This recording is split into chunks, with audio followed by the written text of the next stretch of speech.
De la question du Sénat, il résulte que les secrétaires généraux sont victimes des sanctions irrégulières. Le ministre Jean-Claude Kibala est attendu encore demain au Sénat à ce sujet. Dialogue national, le décor de l'imminence est déjà planté pendant que le flou pour certains acteurs perdure. Antenne A, le journal, Eric Izami.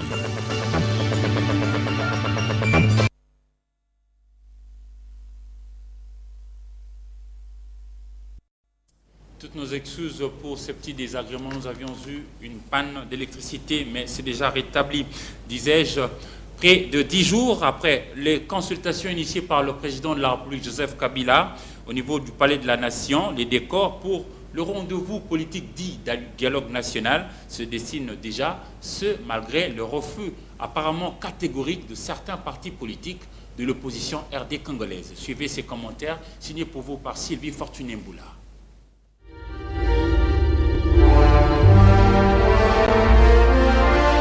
Les jours passent mais ne se ressemblent pas, dit-on.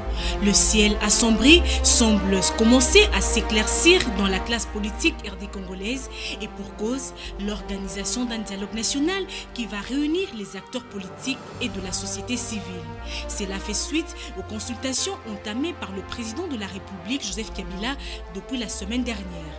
Au Palais de la Nation, les délégations de confessions religieuses, le cadre de partis politiques et les acteurs de la société civile défilent au bureau du chef de l'État pour apporter leur contribution à la tenue du dialogue national qui est en vue.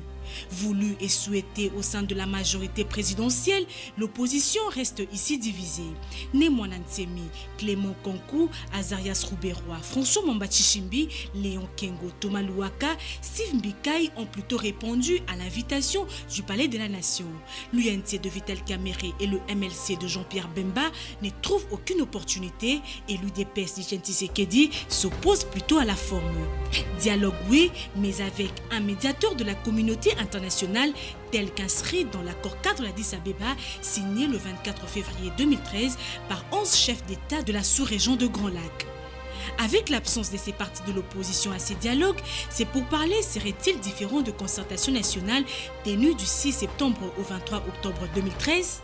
Qu'a-t-on réservé aux résolutions de concertation nationale? La question reste posée.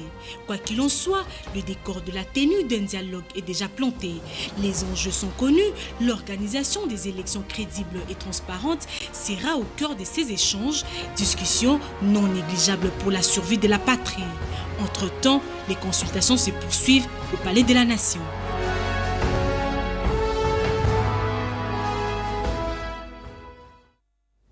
Et cette fois-ci, dans les couloirs du Palais du Peuple, les acteurs politiques parlementaires des surcroît reconnaissent la nécessité du dialogue, mais sont aussi un peu, non pas véritablement d'accord avec la tenue du dialogue. Suivez.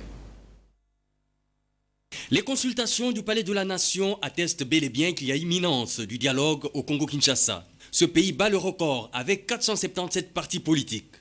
Nombre d'entre eux reconnaissent la vertu du dialogue, mais n'en trouvent pas l'opportunité, les jalons étant flous. On ne peut pas refuser les dialogues. Mais si aujourd'hui les partis politiques refusent les dialogues, c'est tout simplement parce qu'ils ont compris que les dialogues ne visent pas la recherche de la paix sociale. Les dialogues ne visent pas que les uns et les autres nous puissions regarder dans la même direction. Les dialogues ne visent pas que demain il y ait une alternance, mais que les dialogues auraient tendance plutôt à amener le peuple congolais vers une nouvelle transition, vers ce qu'on appelle communément le glissement.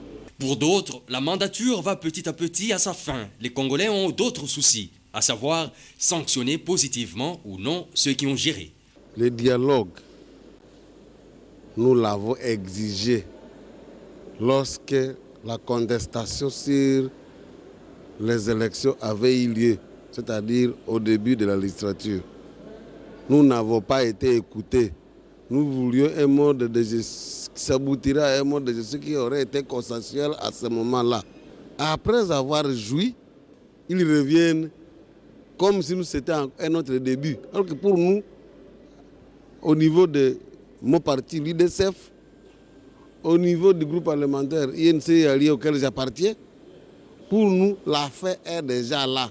Une page historique en République démocratique du Congo. Nous sommes en janvier 1990. L'ancien directeur de cabinet du président Mobutu insiste et évoque la clarté. Au cours d'une cérémonie d'échange de vœux ici au Palais du Peuple, je le sais tellement bien parce que j'étais en ce moment-là son directeur de cabinet. Donc le président a pris l'initiative. Il appartient au président Kabila de prendre ses responsabilités et de dire « moi je veux un dialogue pour telle raison ». À ce moment-là, le président aura montré qu'il peut prendre une décision dans telle ou dans telle autre direction. Au Congo-Kinshasa, la classe politique a eu à organiser plusieurs forums au contour national, mais le problème demeure toujours l'application au profit du peuple de toutes les conclusions ou recommandations. Nous sommes impartials mais pas neutres. C'est en substance ce qu'a déclaré aujourd'hui Martine Kobler au cours du point de presse hebdomadaire de la MONUSCO avec la presse au quartier général de la mission onusienne ici au Congo-Kinshasa. Sylvie Fortuné-Mboula et David Tembeni étaient de la partie.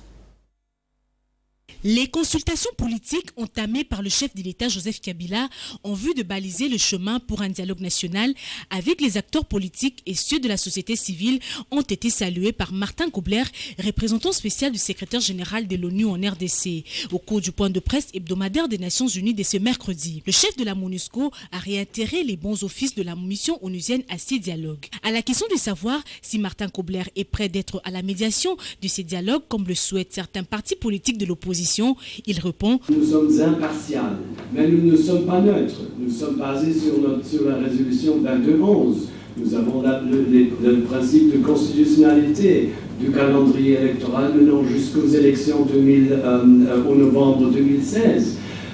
Et si quelques membres de l'opposition ils veulent avoir notre soutien, nos bons offices, nous sommes prêts à le faire, mais il faut avoir aussi les autres. Nous allons avoir une réunion aussi, communauté internationale, avec le chef de l'État, et puis on pourra discuter ces choses. En ce qui concerne la série de réunions du dialogue stratégique entre la MONUSCO et le gouvernement, Martin Kobler affirme que ce dialogue a débouché à une mission des équipes conjointes à l'est du pays afin d'évaluer la situation sécuritaire, humanitaire et la restauration de l'autorité de l'État. Par ailleurs, le chef de la MONUSCO a déploré l'échec des négociations sur le processus de reddition volontaire des éléments de FRPI entre la délégation du gouvernement congolais et les commandants du groupe armé FRPI dans le territoire de Roumu en province orientale. Il faut dire que ces miliciens sont auteurs de plusieurs exactions contre les populations civiles et leurs biens dans cette partie du pays. Un rappel qui vaut son pesant d'or: quand la République démocratique du Congo a accédé à l'indépendance, jeudi 30 juin 1960, ils étaient appelés les ministres permanents. En effet, les secrétaires généraux sont la mémoire de chacun des ministères spécifiques. Comment sont-ils traités de nos jours? Cette question a été posée aujourd'hui au ministre Jean-Claude Kibala de la fonction publique au Sénat. Il va revenir demain pour donner des réponses. Suivez ces commentaires de Polydore Ngaziami sur les images de David Tembeni. Dans sa réponse à la question orale avec débat lui adressée par le sénateur Mokonda Bonza, le ministre de la fonction publique Jean-Claude Kibala, dans son propos, a fait sursauter quelques-uns des élus autrefois secrétaires généraux de l'administration publique. Les principes et les critères de nomination de ces secrétaires généraux ne sont pas respectés. Ceux qui nous ont appris l'administration faisaient monter les gens dans les départements où ils ont évolué. Un secrétaire général qui a travaillé longtemps dans le ministère de la fonction publique, il connaît comment ce ministère fonctionne. Mais prendre un type qui a évolué au ministère des Sports, le lendemain, vous le nommez secrétaire général au ministère de l'Intérieur. Vous comprenez vous-même que vous ne devez pas y attendre grand-chose. Si jadis, l'administration du Congo-Kinshasa faisait la fierté du pays, de nos jours, elle est mal perçue. Les sénateurs ont rappelé au ministre notamment que le secrétaire général doit être le gardien de la mémoire de son ministère. Un tel fonctionnaire ne doit pas être l'objet de suspension intempestive, sauf en cas de flagrance. J'ai pris 65 secrétaires généraux, divisé par 25, 25 plus la vie de 26. Donc, chaque province devrait avoir au moins 2 secrétaires généraux, la compétence y compris, parce que dans chaque province, on trouve beaucoup de compétences. Et la plupart des gens dans ces provinces-là ont de l'expérience. Et les sénateurs ont été nombreux à solliciter que le ministre Kibala Jean-Claude agisse et vite pour le rappel de tous les 20 ou 13 secrétaires généraux de l'administration publique arbitrairement suspendus. Après une nette amélioration, la sécurité demeure stable dans les territoires du Petit Nord, mais la confiance dans les acteurs de la sécurité a fortement diminué. C'est l'une des tendances évoquées ce mercredi lors de la séance de présentation du projet collecte de données sur la consolidation de la paix, gage de la reconstruction de la République démocratique du Congo. Polydor Ngaziami, Christelle Bouma et Mathieu Ngadimpovi. Il s'est agi au cours de cette séance de la présentation du projet intitulé « Collecte des données sur la consolidation de la paix et la reconstruction en RDC » ainsi que la diffusion des résultats des 2 premiers sondages réalisés dans le 2 Kivu et dans le district de l'Ituri. C'est un projet qui a été conçu sur base d'un constat très simple, c'est-à-dire que les programmes d'appui à la construction, à la consolidation de la paix à l'est du Congo se font très souvent sans avoir une bonne compréhension des attentes de la population, sans avoir une bonne compréhension de ce qui se passe sur le terrain. Et donc l'idée, elle était très simple, c'était de mettre sur pied un système qui puisse collecter de façon régulière des bonnes données sur la perception de la population. À l'issue des 2 premières enquêtes menées avec la collaboration de l'Université catholique de Bukavu, l'Université libre des pays des Grands Lacs et l'Université de Bunia, quelques tendances se sont dégagées quant à la perception de la paix, de la sécurité, de la justice et de la reconstruction par la population. On voit que la MONUSCO, il est vrai, n'est pas perçue comme un acteur de sécurité, qui a beaucoup de méfiance.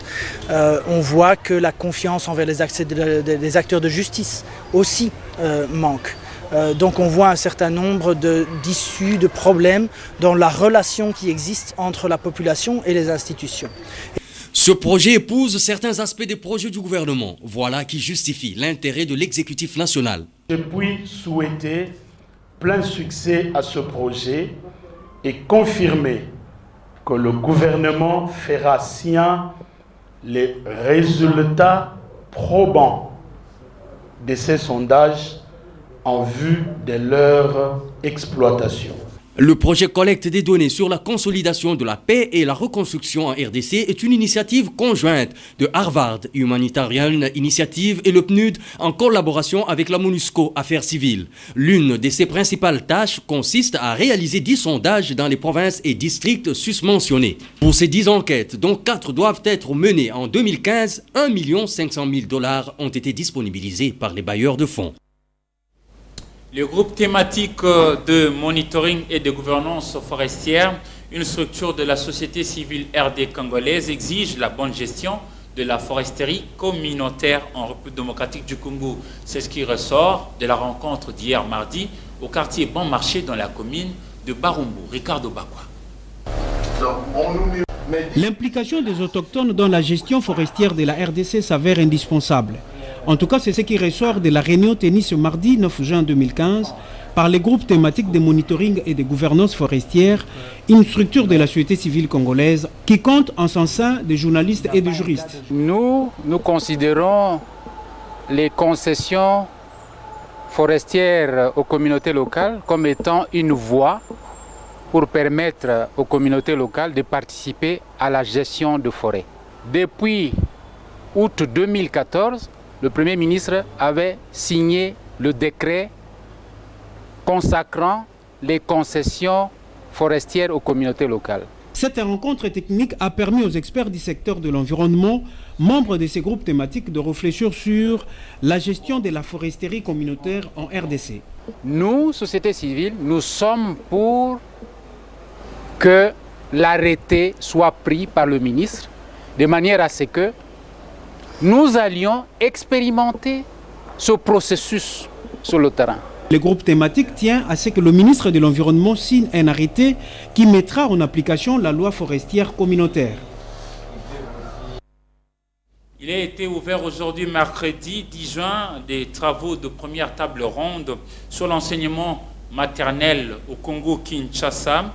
Les participants à ces travaux de 4 jours ont la tâche de trouver la solution aux problèmes liés à l'enseignement pré-primaire afin de donner les normes requises et instructions pour que cet enseignement soit généralisé et que ça se passe bien dans ces secteurs. Patricia Molengombolekuni, Dieu merci Nzob Mabiela et Hugo Moussangilay.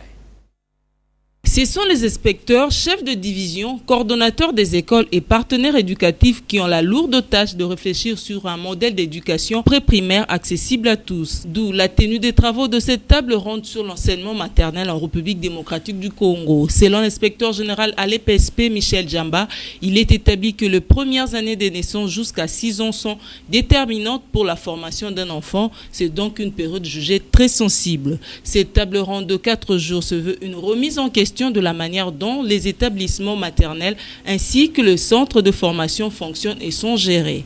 Comme vous le savez, cette période est jugée très sensible et la qualité des actions qui vont influer sur la croissance est déterminante pour les futures réussites de l'enfant, tant au plan de sa scolarité primaire et secondaire que dans l'ensemble de la vie sociale et professionnelle.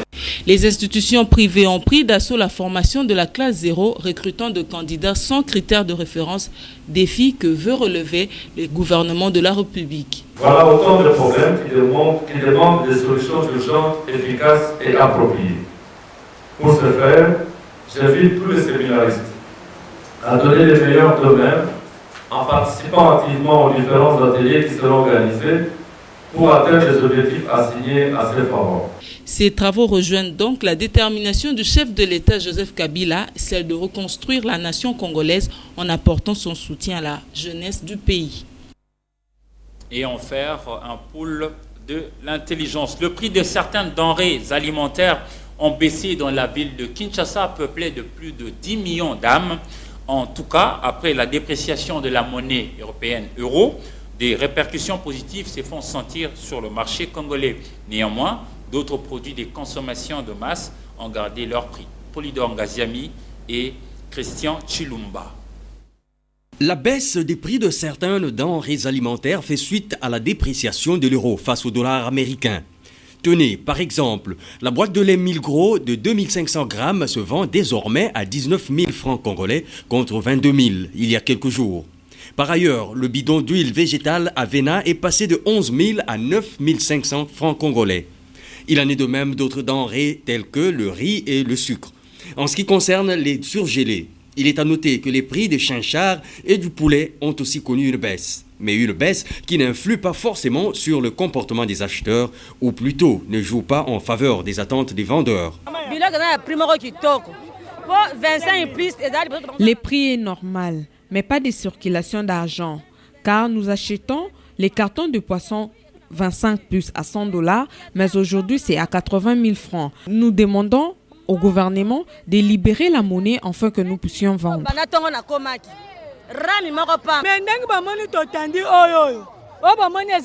Ce que nous déplorons, il n'y a pas une circulation monétaire parce que nous ne voyons pas les clients venir acheter.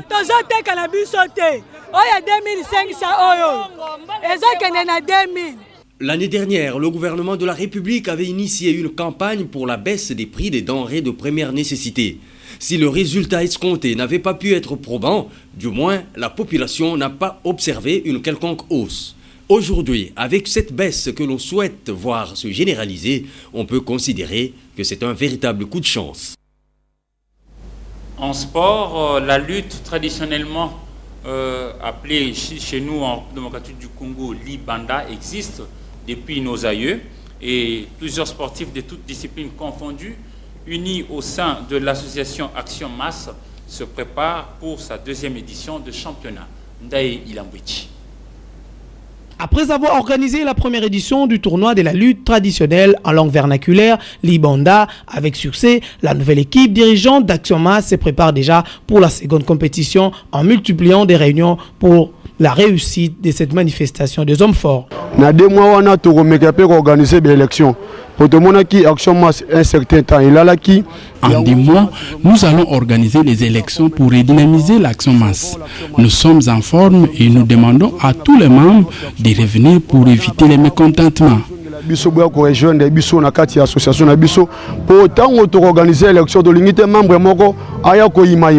président de l'Action Masse, Patrice Ndumbi, s'est dit satisfait de la tenue de cette réunion et invite tous les sportifs du combat à la prise de conscience. C'est une réunion qui s'est tenue vu une organisation de la 2e édition Libanda que nous sommes en train d'organiser. C'est ça notre point clé de la réunion. Nous sommes en train de travailler en coulisses afin de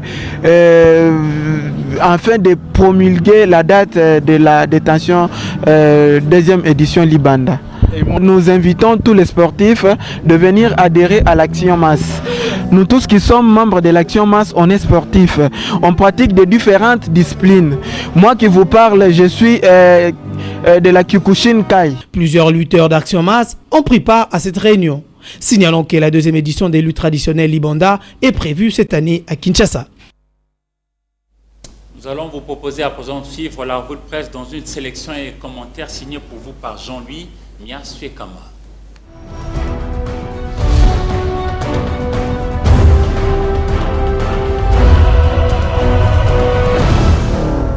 Bonsoir. Les parutions de ce mercredi 10 juin 2015 s'attardent sur les consultations du chef de l'État au Palais de la Nation. Consultation en prélude du dialogue, la majorité présidentielle, le MLC libéral reçu par Joseph Kabila.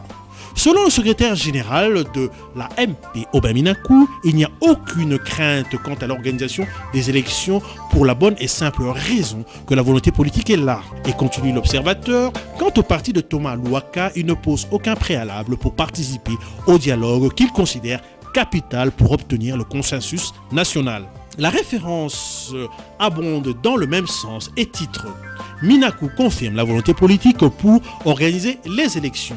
Il revient sur la déclaration de Justin Bitakwira qui dit que chacun doit mettre de l'eau dans son vin. Quelles leçons tirer des consultations? C'est la question que pose Géopolis Hebdo à la une. Le confrère dépeint les consultations du chef de l'État et décrit l'attitude de chaque catégorie sociopolitique par rapport aux dites consultations et à leur finalité, le dialogue. Le confrère conclut, pour que ce dialogue soit inclusif et que toutes les parties s'y retrouvent, il faut une facilitation bipartite afin d'inclure ceux qui soutiennent l'idée de la présence de la communauté internationale, laquelle sera en face d'une personnalité nationale sage et aguerrie. Consultation toujours, la prospérité se fait plus incisif. Kabila va bientôt trancher. Après 9 jours de contact direct avec ses invités, Joseph Kabila doit en principe s'être fait une idée précise de ce que veulent les Congolais. Et d'ajouter, même si on peut trouver à redire sur l'échantillon, pas très représentatif, des personnes jusque-là consultées, l'essentiel a déjà été dit. Africa News s'intéresse au journaliste Daniel Safou et à son procès et parle de parodie de justice dans la ville portuaire de Matadi. Il en appelle au ministre de la Justice, Tambwe Mwamba. Merci, c'est tout pour ce soir. Au revoir.